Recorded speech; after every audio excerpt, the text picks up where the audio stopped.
Indonesia masih menempati posisi teratas sebagai negara dengan tingkat pengangguran tertinggi di ASEAN pada 2025. Berdasarkan laporan Trading Economics, tingkat pengangguran di Indonesia ternyata sudah mencapai 4,76% atau setara dengan 7 juta orang.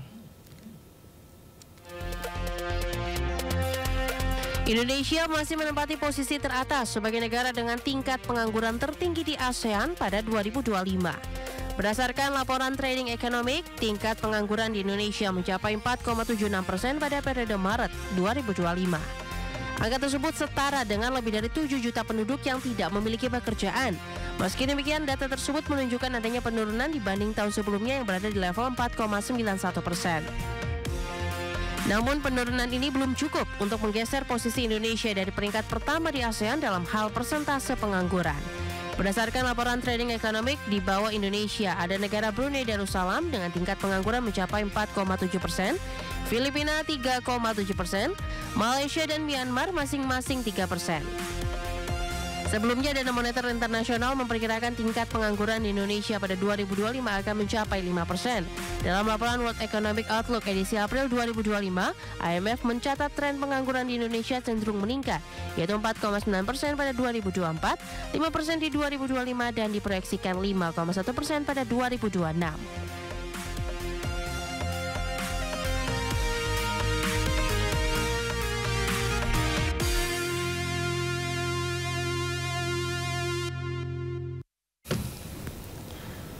Pemirsa, Menteri Sosial Saifullah Yusuf atau Gus Ipul membuka kegiatan pembekalan guru dan sekolah rakyat di Jakarta Selatan. Ia berjanji akan memberi fasilitas laptop.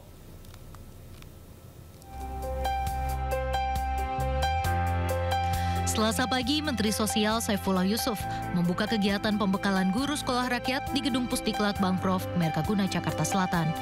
Dengan mengenakan seragam bernuansa merah alma mater sekolah rakyat, Mensos Gus Ipul secara resmi membuka acara. Mensos hadir dengan Wamensos Agus Jabo Priyono.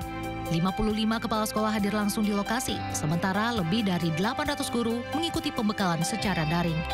Acara pembekalan dimulai dengan upacara singkat, disusul tampilan paparan pidato Presiden Prabowo Subianto soal sekolah rakyat. Gus Ipul menjelaskan tujuan dibuatnya sekolah rakyat program pemerintah yang hadir sebagai upaya mengedepankan kesetaraan kesempatan pendidikan bagi seluruh anak-anak di Indonesia. Gus Ipul juga berjanji akan mengusahakan laptop untuk tenaga pengajar di sekolah rakyat yang kemudian disambut riuh para peserta.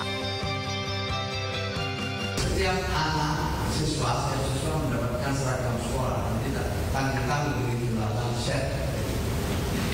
Jadi ada seragam alma mater, ada seragam sekolah, ada batik, ada pramuka, ada piyama, dan lain sebagainya. Maka itu sekarang kita sedang berpikir bagaimana dengan gurunya.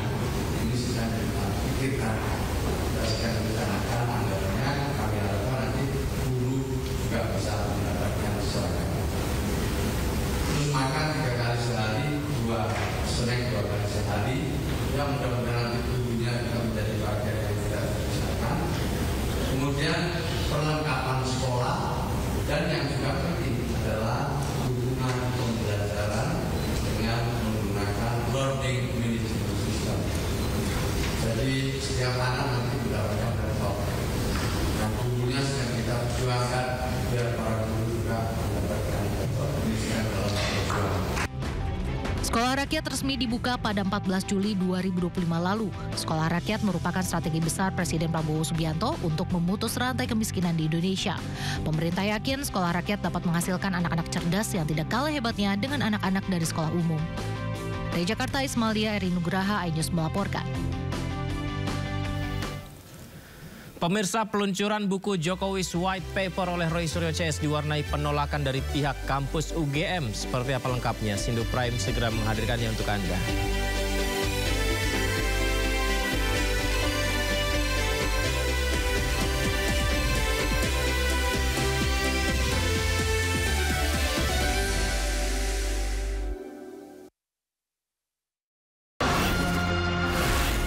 Isu terhadap hangat sepekan terakhir.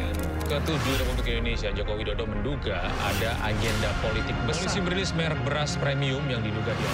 Rangkuman berita viral. Sekolah rakyat gratis sangka kasus dugaan korupsi tata kelola minyak mentah. Sopir truk di Subang, Jawa Barat melakukan aksi mogok kerja. Temukan semua informasi.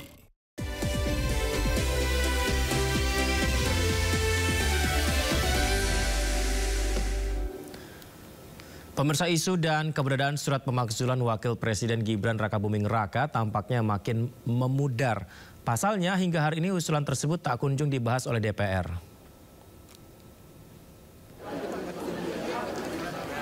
Wakil Ketua DPR RI ini juga ditanyakan hal yang sama dari wartawan ya.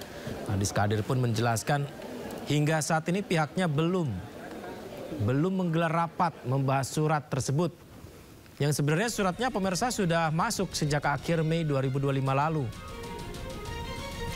Namun hingga saat ini DPR belum pernah melihat surat usulan pemakzulan Gibran yang dikirimkan oleh Forum Purnawirawan TNI itu.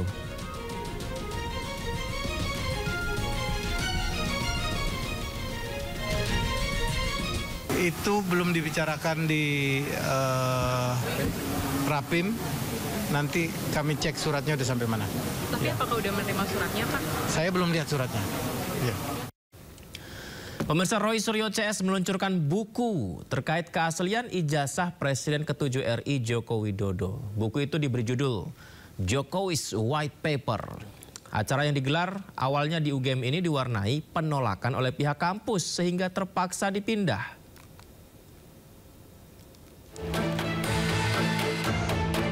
Tiga terlapor dalam kasus dugaan ijazah palsu Presiden ke-7 Joko Widodo, yakni Roy Suryo, Rismon Hasiholan Sianipar, dan Tifauzia Tiasuma alias Dr. Tifa, meluncurkan buku bertajuk Jokowi's White Paper di Universitas Gadjah Mada, Yogyakarta.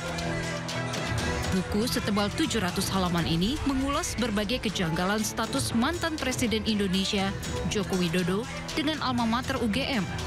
Mulai dari soal masa kuliah, skripsi, hingga ijazah yang disebut mereka fiktif alias palsu. Salah satu yang diulas mendalam dalam buku ini yakni terkait skripsi Jokowi yang dinilai janggal dan tidak layak disebut sebagai skripsi. Jadi isinya adalah satu, ya itu memuat dokumentasi tentang apa yang kami lakukan sejauh ini. Mulai dari kemudian ketika isu pertama kali ini keluar ya. Isunya keluar di mana? Kebetulan isunya keluar di Jalan Kaliurang kilometer 14 ya. Ketika ada seminar waktu itu memilih dengan hati yang diselenggarakan oleh UII, moderatornya Mbak Rosiana Silalahi, ada Prof Mahfud MD, bisa tanyakan ke Prof Mahfud itu ya. Ada Buya Safi Ma'arif ya, sudah nggak ada. Kemudian satu lagi Jokowi. Waktu itu ada dialog santai gitu ya. Ada videonya juga yang mengatakan untuk jadi presiden tuh IP-nya sebaiknya berapa. Prof Mahfud mengatakan IP saya 3,8. Nah Jokowi mengatakan IP saya di bawah 2 aja nggak ada gitu loh. Kan mulai dari situ sebenarnya orang berpikir. Nah dari situlah muncul kemudian orang-orang yang berpikir kritis. Contohnya adalah Bambang Trimulyono atau Bambang Tri dan Nur Sugi ya atau Gus Nur ya. Dan sempat kemudian mereka mempertanyakan soal itu, tapi mereka dikriminalisasi. Itu semua kami tulis dalam buku itu. Peluncuran buku ini nyaris batal karena pihak manajemen gedung UC UGM mendadak membatalkan penyewaan ruang Nusantara yang biasa digunakan untuk kegiatan pertemuan. Ketiga penulis kemudian memindahkan acara peluncuran buku di ruang resto dan kafe. Namun saat kegiatan akan dimulai, lampu dan pendingin udara dimatikan hingga menuai protes dari Roy Suryo. Meski dengan kondisi gerah dan suasana agak gelap, peluncuran buku berjalan hingga akhir. Tim Liputan